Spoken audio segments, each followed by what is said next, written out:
today. Really suits you. That suits you too. Good, good. Good, good, good. This lady, her beautiful daughter. Yes.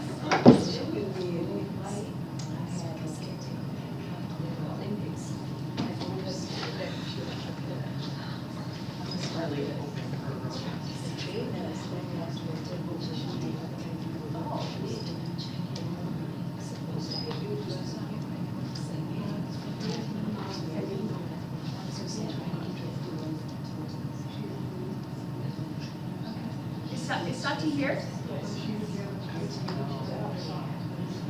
Are you Sati? Oh, she's outside, yeah. Oh. Why is she outside? Well, at first there were only 2 people in here, so Oh, she was okay. trying to give the audience a chance to come in. Oh, okay. Okay, that's fine. Okay.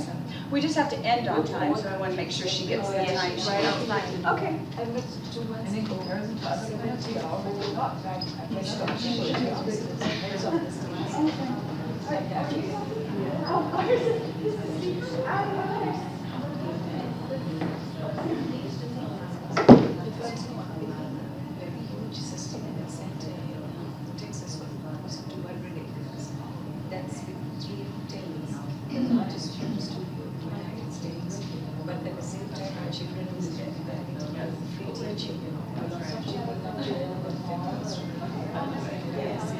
so they are getting free teaching while others are renting the place. And it's a 200 acres of land. We have international food, international artisan knowledge. Sit. Here, where is it?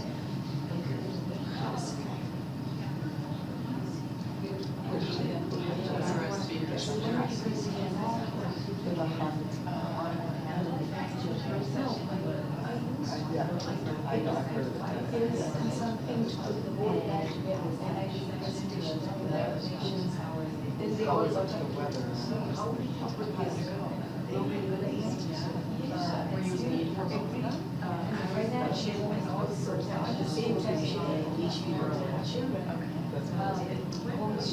It's the same, I just don't have to sustain it. How much I work. Organizations is big, like, in no time, you can't rely on mission. You are trying to help mission, you can't neglect them afterwards if you don't get it. So I have to do it. I can't do it. There was one thing I had to do, and I looked down, and I looked down, and I was at the podium, I was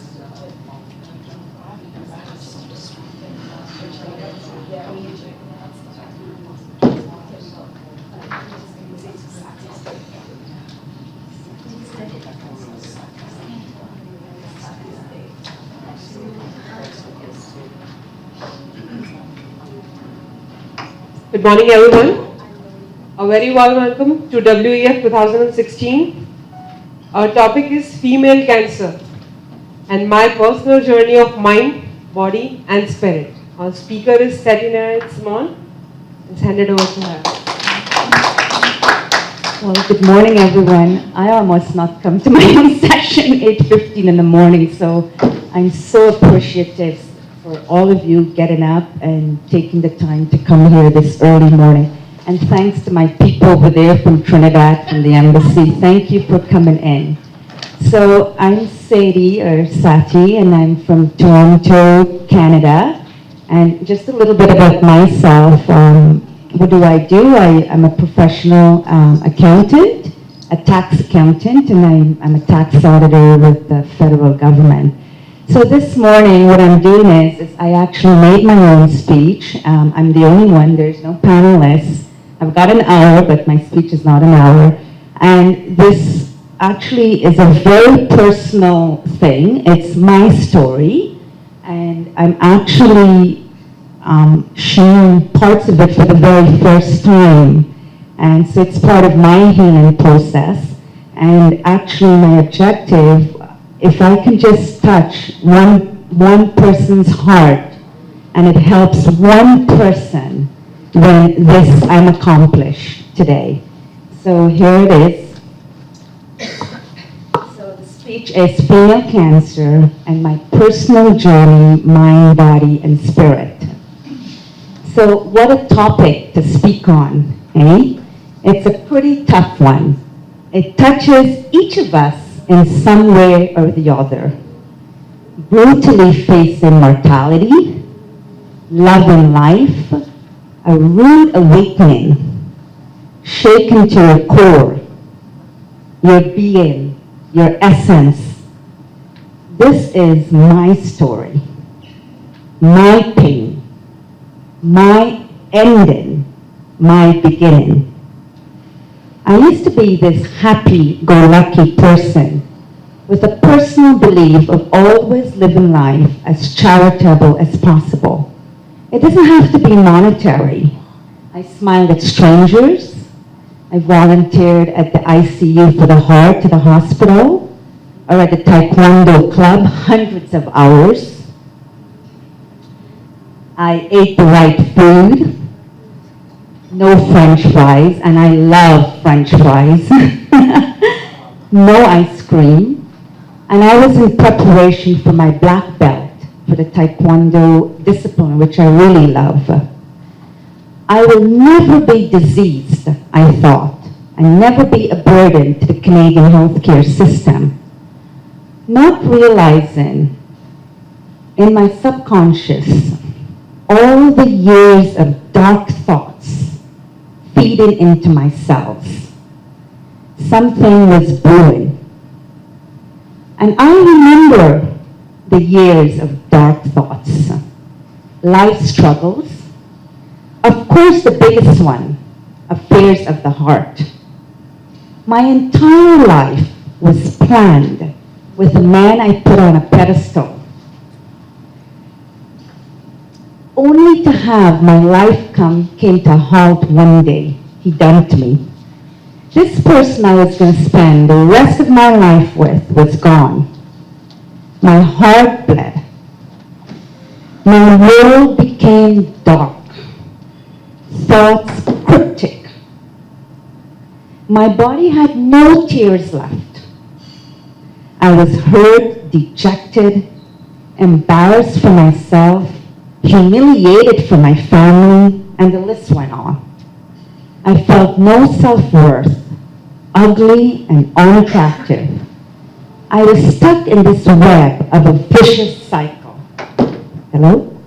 What is happening to my cells, I wonder? Imagine the hurt they felt. I truly believe cells remember trauma. My day-to-day life, most of my biological years were dark, and I paid the price for weak emotions. Breast cancer. I never paid any attention to this. Didn't want to know, hear, read, or see. I always thought I wouldn't get it. Colored people from Guyana, they don't get breast cancer. This was my foolish thought, I thought. Or was it fear? It certainly progressed in that direction.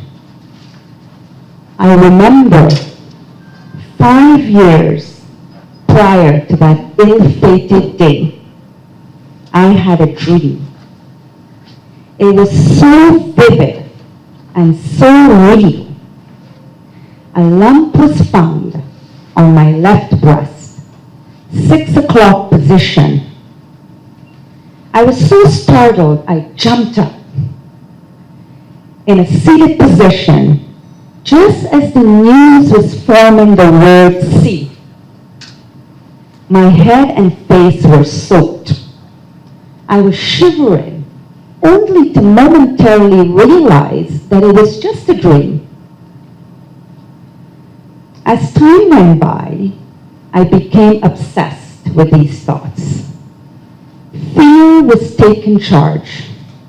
Or was it a sign that I just couldn't read or equip at that time, I wonder.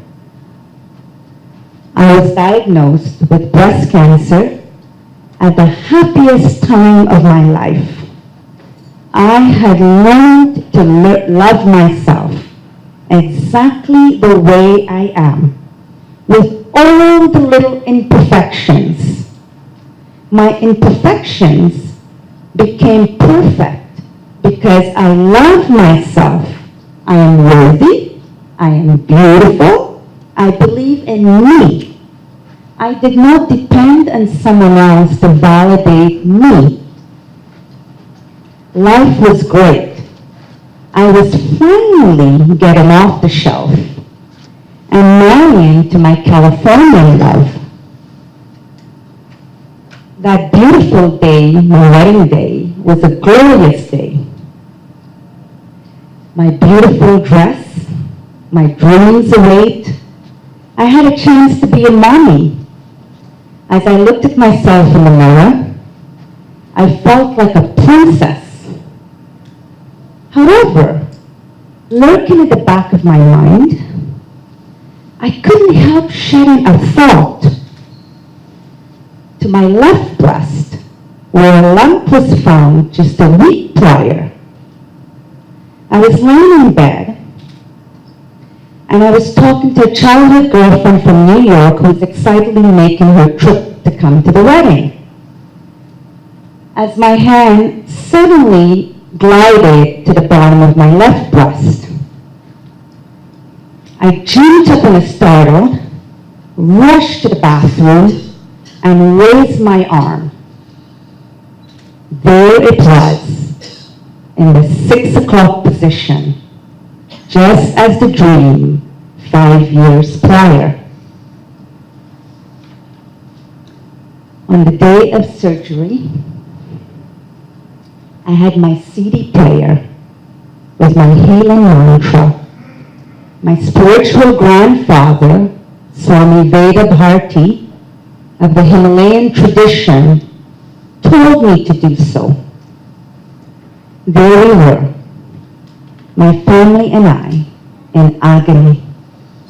I felt fear and trying so hard to hold on to hope. My husband and I huddled, me clutching to my pictures of dear patron Saint Peregrine, the patron saint of cancer, and Lord Krishna. My thoughts racing to the Supreme. A nurse came by and said, "Not to worry, the lump is a fibroid." Colin and I looked at each other and said, "We're going to have that glass of wine tonight and look at our wedding video." Just as the thought was about to complete, Dr. Ali showed up. He looked straight ahead and appeared grim. All I heard was the word cancer. Don't know where it spread, mastectomy. His voice faded. Everyone staring. I was not there anymore. My body was, but my mind drifted. No one could help me, I thought. So I called out on my God, my Father, for help. Suddenly, this nurse from nowhere showed up, standing straight in front of me. I recognized the accent. It was that familiar Sunshine Caribbean accent.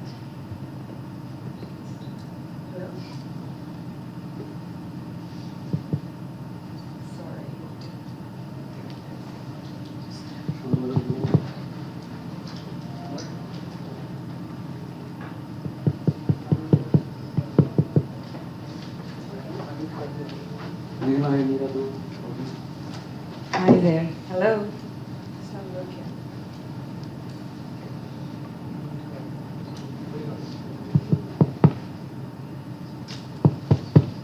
Hello.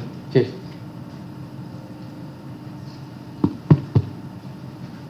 Hello.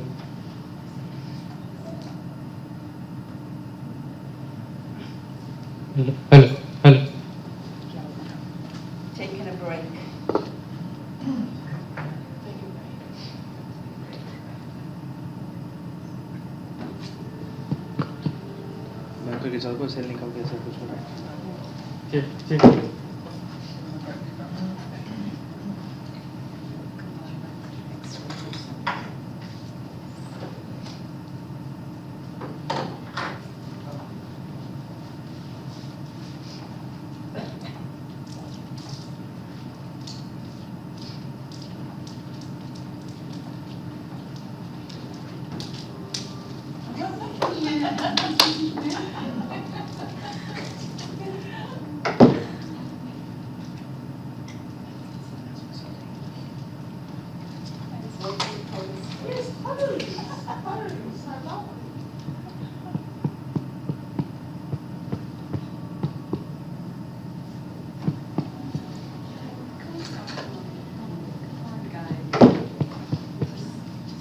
Yeah, okay.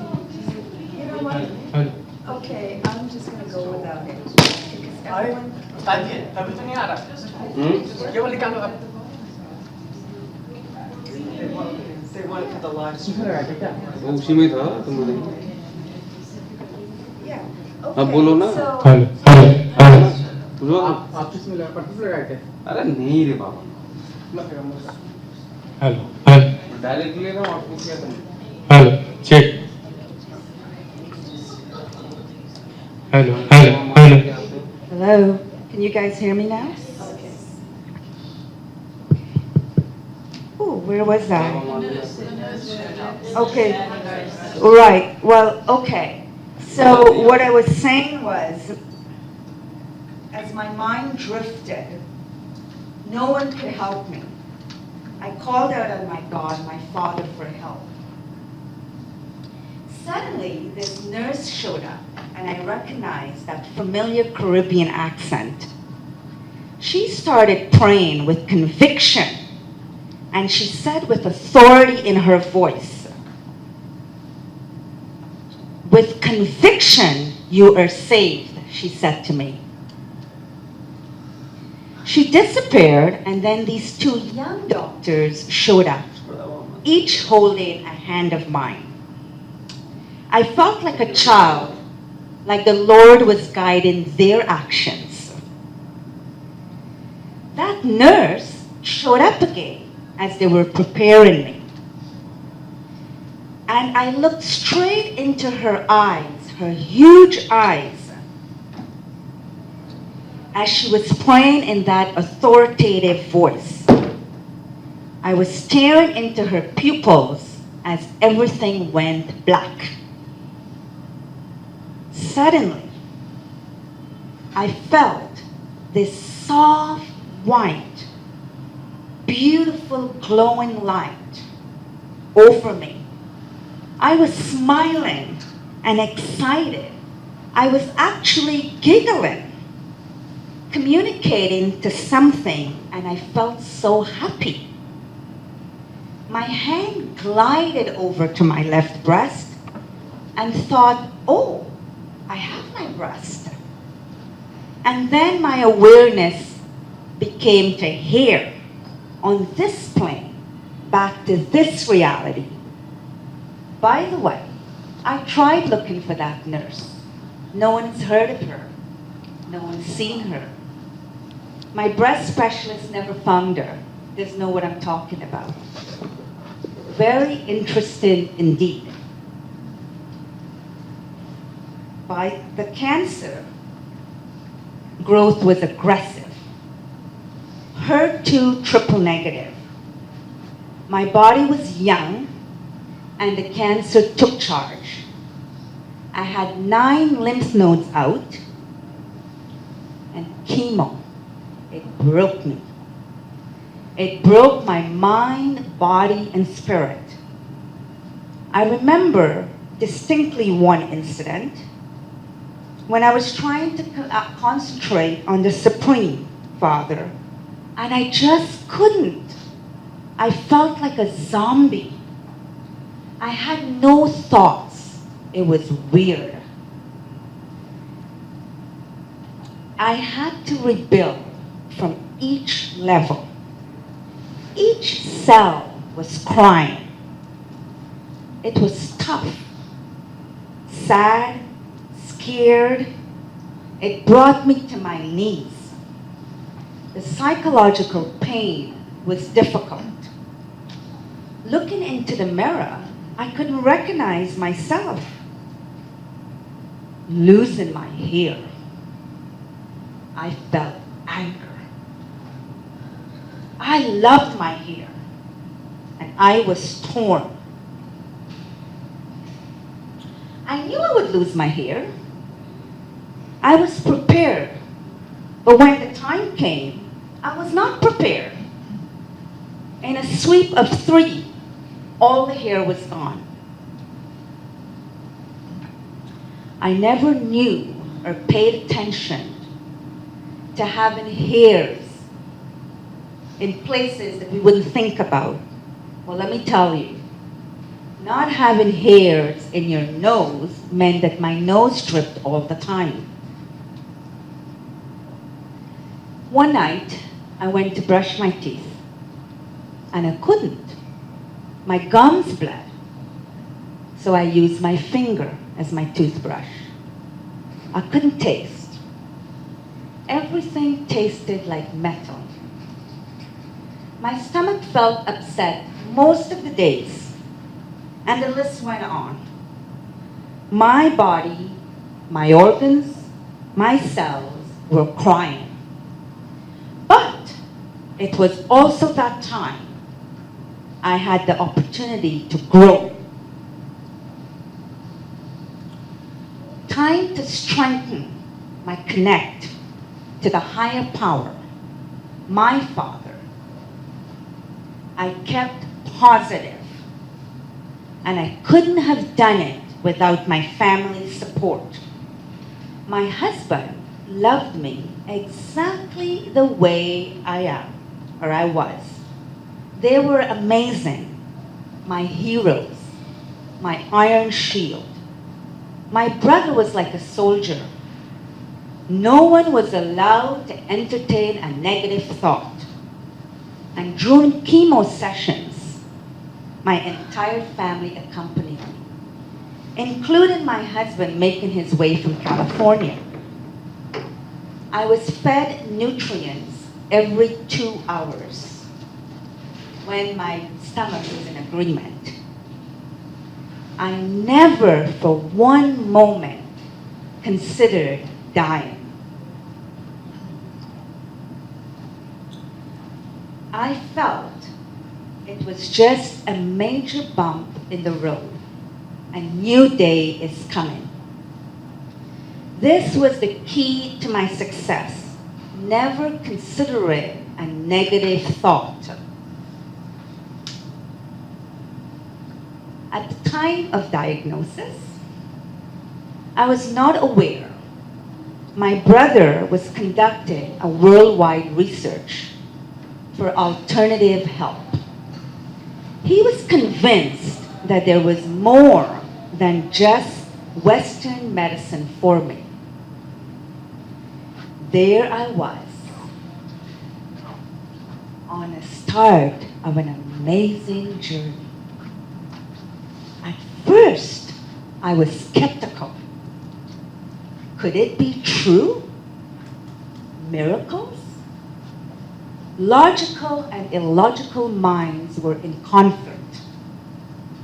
It was not scientifically possible, I would think. And then part of me felt an excitement within. 3 weeks later, after my last radiation treatment, I was on a plane with my brother to an unknown little remote area called Abajania, located off central Brazil, to a well-researched, documented phenomenon taking place. Here is a man known as the Miracle Man of Brazil, John of God. No logical explanation. His name is João Teixeira de Faria, and is one of the most powerful mediums alive, and must rank one of the most powerful psychic surgeons of this 21st century, absolutely.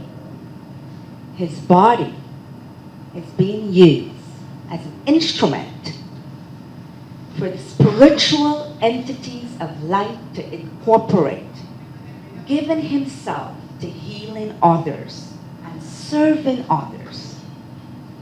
As the car pulled up on this unassuming red brick road, I began to feel different. I was nervous and shaky, but in anticipation. This center is known as Casa Dom Ignacio, named after Saint Ignatius of Loyola. I remember the first time walking to the casa, I sensed this peaceful, sacred quietness. There was a stillness in the air that speaking sounded like noise to my ear. This area is one of the highest energy field they have around. And it's built on rich in natural quartz, these crystals, which is also a very high source of energy. This place is magical. I can't seem to find the words to express what one feels here. Your thoughts, your emotions. It's like worry doesn't exist. There's a definite presence. And its feeling of unconditional love cannot be overcast. Most of the healings performed by Medium Joao are invisible. Demonstrations of visible surgeries, operations, are specifically performed to enable people to see the entities of light at work. Imagine witnessing a physical surgery, no anesthetic, and a few drops of blood falling on your white garment. How is this possible? I have witnessed this thousands of times. My definition of normality was redefined. Something happened in Abishania for me, to my mind, to my body, to my soul. My spirit was excited, dancing and overjoyed. I understood as to why I got sick in the first place. I connected, strengthened my bond to the higher source. I felt like a child, innocent and happy. I know I'm being taken care of. I know I'm truly loved, and I really have nothing to worry about.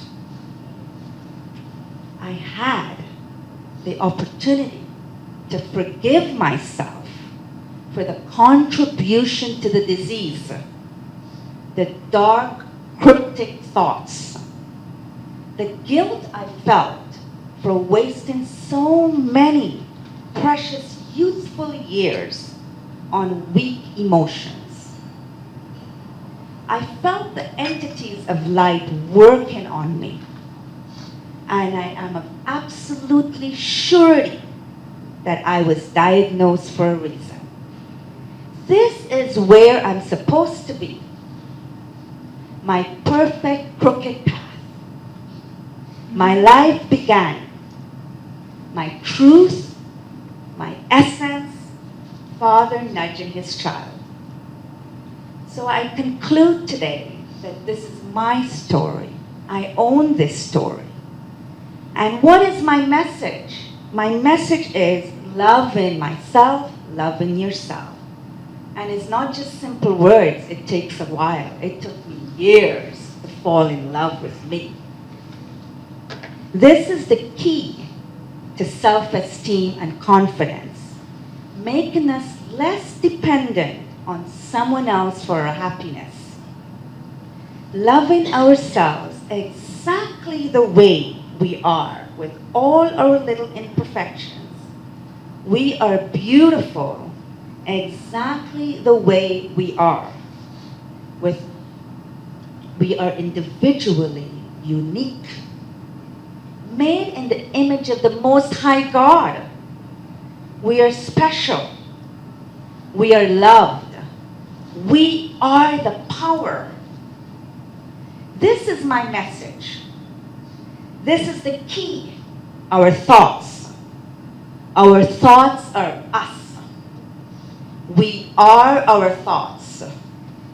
Thoughts are powerful. They are our spiritual food. I am the answer to my thoughts. I am a female. Without us, there's no procreation, period. We are mothers. We're sisters, daughters, wives, maids, lovers, revenue earners, a soul, God's creation, image of love. Why in the name of heaven do we think anything else? Thank you.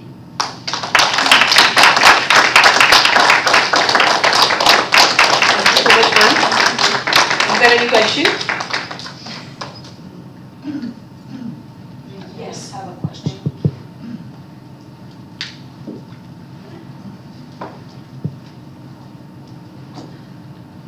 This isn't really a question. Is this on? Is this working? I was going to say I love your statement about your perfect crooked path. I think that sums it up so wonderfully. Our paths are imperfect. They're crooked. And I must say that having had cancer twice, I don't know how I managed that. I'm really inspired to talk next year about my journey because mine also is miraculous and very flawed. You know, like full of fear and all sorts of things, and also knowing of God. And the second time, I actually wasn't afraid. So thank you so much for your story. And I think next year I'm going to talk about everything under the sun in every session. So Thank you so much. I just want to touch someone else and the word goes on because it's so important of the self-love. yes. It doesn't matter what we have and not lip service. We actually have to feel it. Yeah. My process was actually, I'm exaggerated, but I think it took me close to 10 years. You know, I used to say that, oh, I have everything, I have a great job, I this, I that, I travel, I'm happy, blah, blah, blah. But the mere fact that I was repeating those words or saying those words, I wasn't really convinced. It's an internal process. It is. It really is. It is very So thank you very much. Anybody wants to share their experience? I want to ask something. Sure. Okay, Sadie, you're amazing. When I met Sadie, the first thing I said to her was the message I've received about her that she's a star child. And there is a term, people that are like not from this earth, they're called star children. Come here. Yeah, she likes me, that's why. So when I met you, honey, first thing came to my mind that you was a star child, and I meant every word. And after she told me briefly her story, just our little part, she was keeping a secret till today, tell me the rest. You know, I kept thinking to myself, like, and actually that's a question I wanted to ask you. My biggest question for you was, in the time or in the moments of your darkest hours and the darkest struggles, regardless of your family being there, very supportive of you and everything, was there any moments when you really lost your hope? Because you know how they say, hope dies last. And that's the one thing in this life, hope dies last.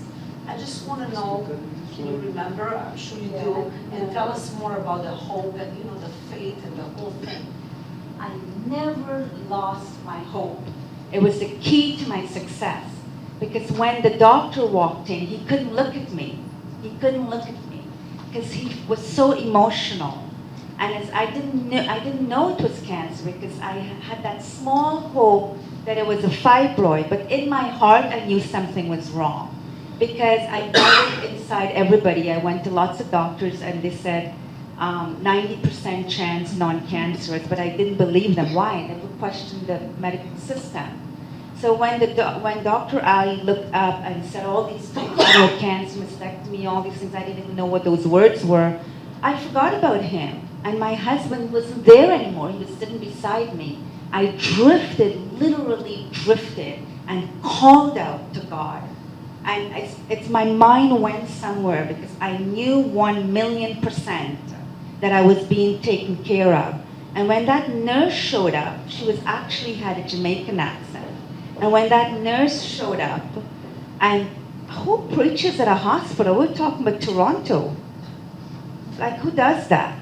And showed up in front of me and saying with conviction.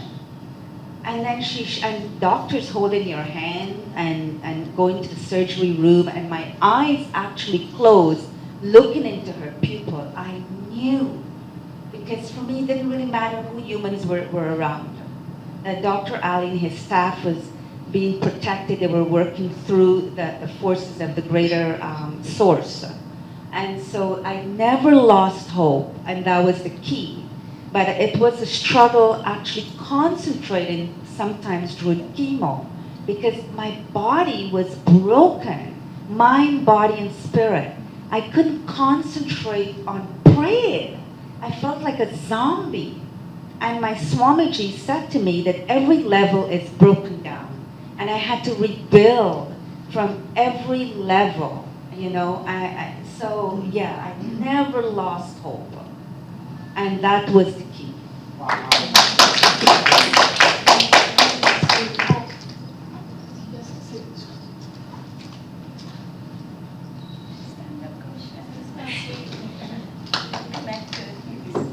This is just a statement, Sabi. I dearly love you.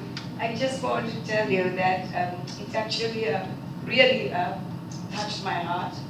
Many stories does touch my heart when I hear the real ones. It actually made me really touched, and I just want you to kindly continue sharing your story because it will help a lot of people, many, and inspire many. And I am so happy that when I met you, when we rushed here to the forum, everybody have their own thoughts in their minds and they didn't have time to smile. But you, out of the crowd, you shined. You came, you talked, you laughed, you smiled, and then you never stopped not to smile. You know, many are entangled in their work and everything, and some doesn't have time to smile because they are entangled in their thoughts. But you took that time, and I knew there is something. It immediately connected, to me, and I really love you. I'm so thankful you shared this story, and I'm so happy that I came and listened to your story. Please do kindly continue, because I know there are many out there who would get inspired by your story and they will have strength.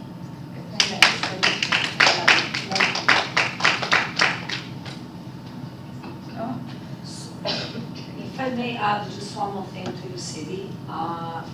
When people go through such transitions like you did, there is only for one reason. Because God had a higher purpose for them. And God has a mission for those people, and it's been proven over the centuries. This is nothing new, nothing that we just came up. It's been proven for centuries and thousands of years. God has his instruments. It's us people.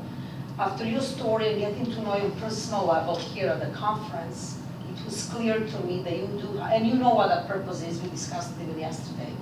So I see huge humanitarian work for you. You are here on a mission, and that's why you're here standing right before us and telling us your story. I truly believe in you, and you know what? There is something more greater than everything else going to come out of these stories. Plus, what you guys don't know about Sadie, she's a real humanitarian. She helped many people and guide them to that gentleman, miracle of God, John of God. And I'm actually considering 99.9% next year to go with her and meet him. And as well to other people that need his help. Like, you're amazing, you're a catalyst now. You're bringing these people to these entities and these miracles. I know a friend of mine went there, and it's not easy to get there. She sacrificed her time, she takes off from her job without any pays. I'm sorry, I have to share this vision because she's too modest.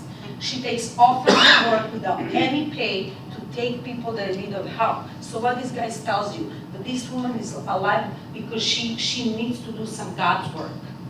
I love you.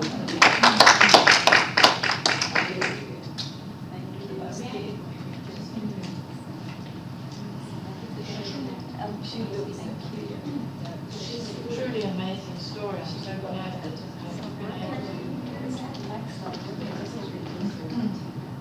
So, is that better?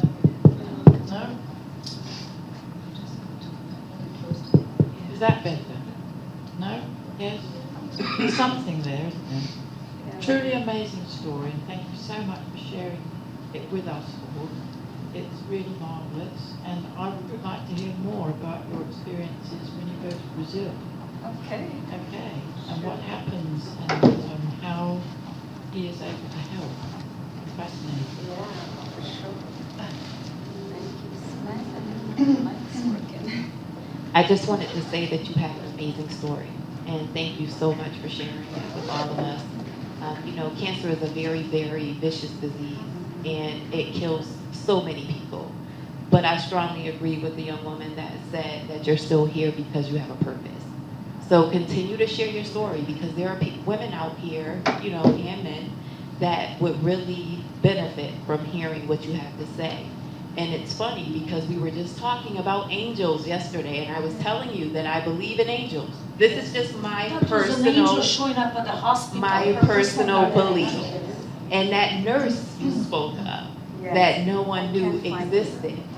It's amazing how God will send someone to watch over us when we're going through the most difficult times of our life. So you just keep doing what you're doing, keep spreading your love and sharing God's joy with people throughout the world.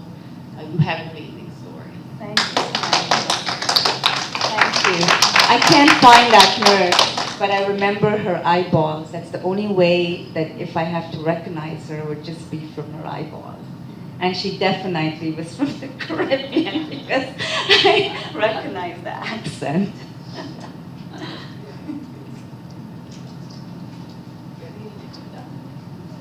I just want to, I'm very touched. Your story has brought me to tears. I've been fighting back the tears. It is such a beautiful story. And definitely you have a higher purpose to help people in need to believe in the power of miracles. And I've heard of John of God many times before. He actually healed Dr. Wayne Dyer of leukemia. And he's very well known around the world. And now you, as a part of his family now, can pass that on, your experience, to others to give them hope, you know. There's two things I wanted to ask you, because your story touched me in 3 ways. First of all, on illness and the power of thoughts, because I was diagnosed with diabetes in November, and I was very healthy, and like type 1, which is like genetic. I'm 42 years old. It just doesn't add up. It's a bit of a mystery. And I really believe when I looked it up through Louise Hay's You Can Heal Your Life, it said it had to do with mother issues, which I didn't have a mother growing up. So it manifested itself, I guess, the fears of the thoughts later on in life, which I truly believe that our thoughts and our fears actually manifest itself into illness. Not in a judgmental way, but you know, just in terms of us, like you said so bravely, owning your part, your contribution to the manifestation of this illness. And the second thing I wanted to share was, did he actually operate on you? Yes. He did. Okay, because I didn't hear that. Spiritual. A spiritual operation. Okay. Because I've watched some of the videos that he does, and when the entities are entering him, and you know, just a few clips. I missed that part where you actually said that he operated on you. So that's absolutely incredible story. And just a note, Yeah. the physical operations are just for people that want proof, the people Right. that are not really Yes, believers. yes. And sometimes people want, there's proof given to the people for a specific reason. And I got to quote something. Do we have time? I don't know. Yes. Yeah, we do, because I'm the only one for the session. And so I remember one year that I was there, and this lovely British nurse, emergency nurse. Anyways, things happen, and Medium Joao, at that time, something happened and he wasn't performing physical surgeries outside of the casa. And then suddenly this woman appeared. And this woman appeared, and she's this British nurse, and she looked like Ozzy Osbourne's wife, actually. And she had a physical surgery, and nothing was wrong with her. And there's just a couple of things where there was a cut deep into her stomach. Good morning. A cut deep into her stomach here, and it was very deep because she was a nurse, and she said it afterwards. And of course, there were only a few drops of blood that flowed on her. And when I saw her 24 hours later, she said she knew why she had that done to her. Because when she came from London, from this very busy hospital, that the doctors around her needed something to believe. And she was chosen, and that's what she was going to take back, because she had the stitches, the 3 stitches, etc. And as from a nurse perspective, from the layers of the depth, it was, impossible, logically impossible, for just a few drops of blood to fall. Yes. So, and that would happen to her because she wanted proof. I don't need physical proof. Yes. I have spiritual proof all the time. I could go on and on that topic. Yes. Well, I absolutely agree with you, and I would like to join. I met you before, and I said that I'd like to join to go visit John of God myself as well next year. So, absolutely, I believe.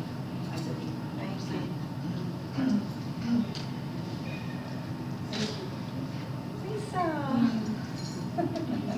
you can YouTube it.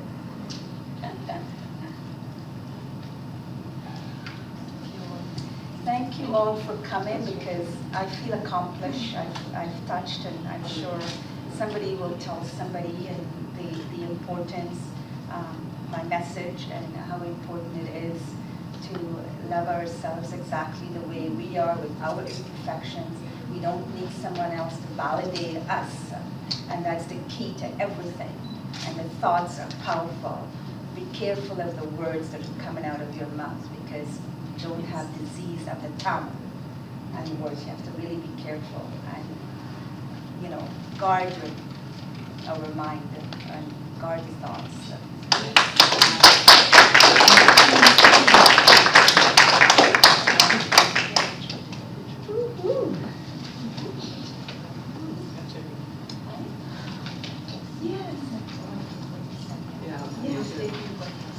Wait, without our time schedules. And the funny part, we get the parties, I did not have to be on, so I'm right in the middle trying to figure that out.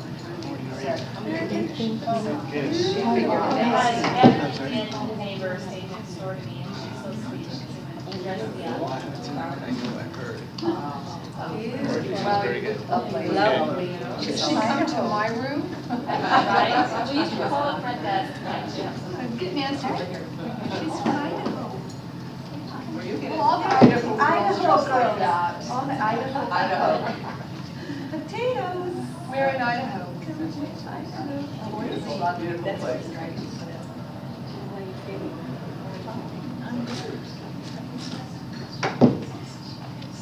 My camera.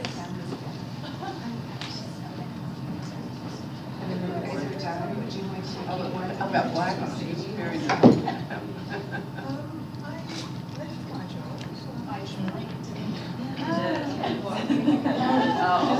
Is the light lighting? The light is over. Yes. I've got one more too. Where are you from? I'm from Toronto, California.